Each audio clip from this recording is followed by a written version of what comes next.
Kwa siku kadhaa sasa kuna sauti mbili zinazoshindana katika mdundo wa ngoma mbili tofauti lakini kwenye uwanja mmoja.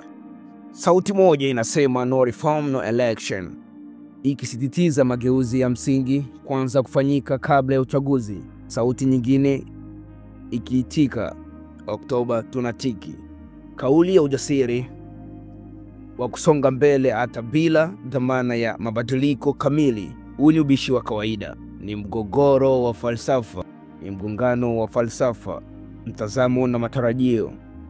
Ni sauti ya kizazi kipya kinachotafuta nafasi ya kusema, kuamua na kudai, hata kama ni kwa kupitia ujumbe wenye maneno mawili au matano.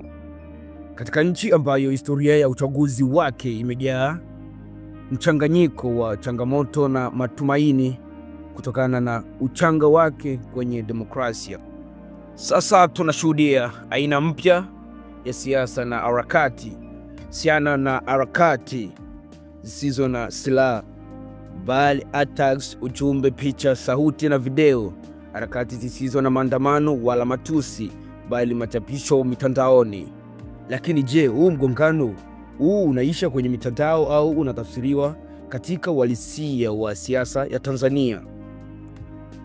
Katika jaribu wiki moja sasa, maneno 6 yamekuwa maarufu zaidi na yanatajwa na kutumika sana mitandaoni. Yanahusisha kampeni na harakati za pande mbili kuhusu uchaguzi mkuu wa Tanzania wa Oktoba mwaka huu.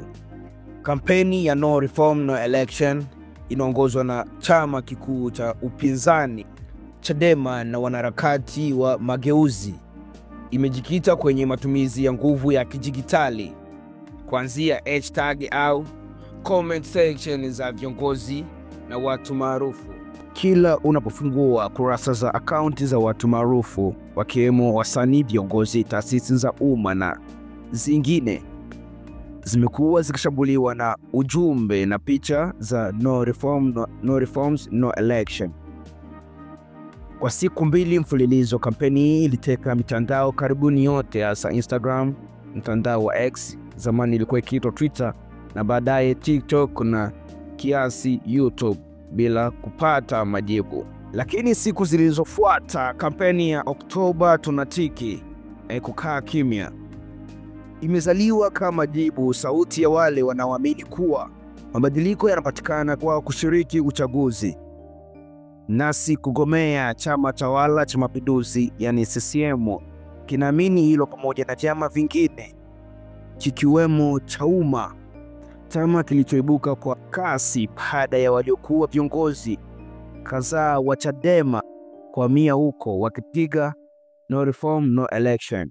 Japo kwenye mikutano na hadhira zingine kampeni hizi mbili zinapigwa, lakini kasi yake kwenye mitandao imekuwa kubwa, isiyotarajiwa na ya kushangaza. Hata wasanii wa kimataifa wameanza kuuliza. Msanii kutoka Nigeria, Chela Boy, aliyekuwa Tanzania kwa tamasha, alishtushwa na maelfu ya ujumbe aliyopokea.